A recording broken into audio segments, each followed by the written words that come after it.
Hey, looking to give you a little demonstration here on how to take the data from the SAM3 magnetometer and then import it from the raw text file that is provided by the system using the SAM3 software that just pulls it in via the serial port onto a Windows PC.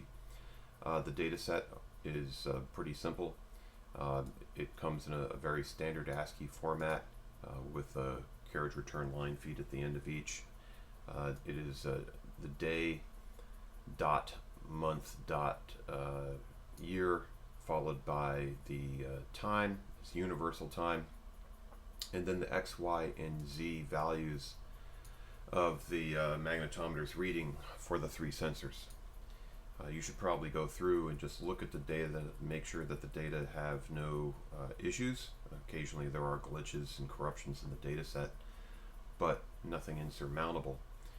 In Excel, if you would like to plot it yourself and work on it in Excel, it's pretty straightforward. You just open the data set. In this case, make sure that you've got the data that you're interested in. It's just a text file. Excel will then go into its import mode. The text is delimited in an interesting fashion, so make sure you choose delimited and start your import at row 1 and go to next.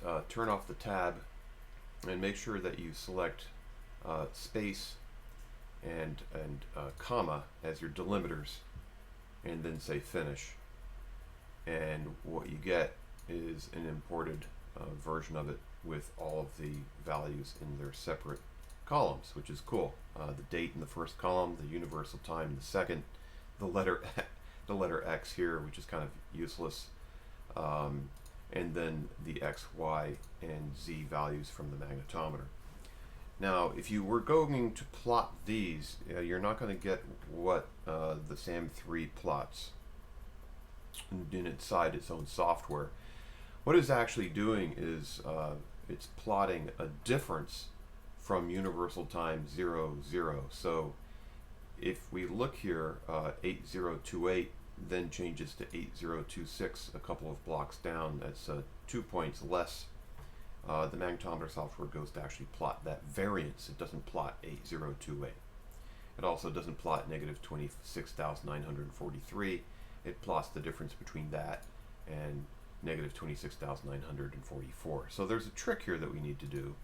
I'm just going to delete the letters X, Y, and Z for my own sanity, and insert a new row up here with date, time, and we're going to label these X, Y, and Z, and then we're going to create an equation here equals the first X value minus the first X value again, which will give us a 0, but then we want to make sure that that is the value that we always subtract from the data set. So Excel has this little trick. You put a $ in front of the D and in front of the 2, and it will always refer to cell D2 as your base. So once we fill in all the formulae here for the rest of the column, you'll see that it's always subtracting a D2 up here.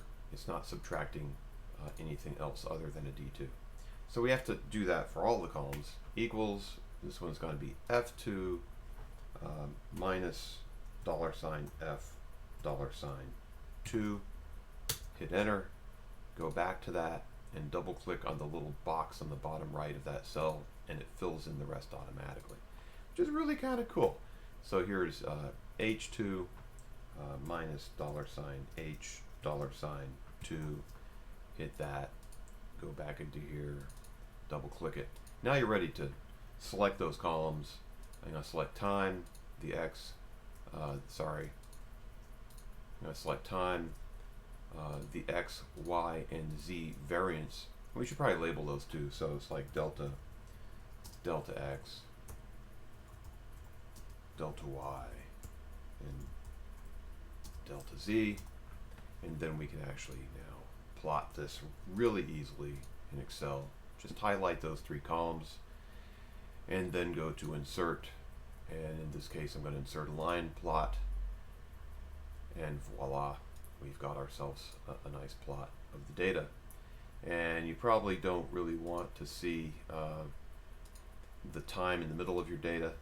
You can go to Format Axis, and there's a handy little thing here about labels.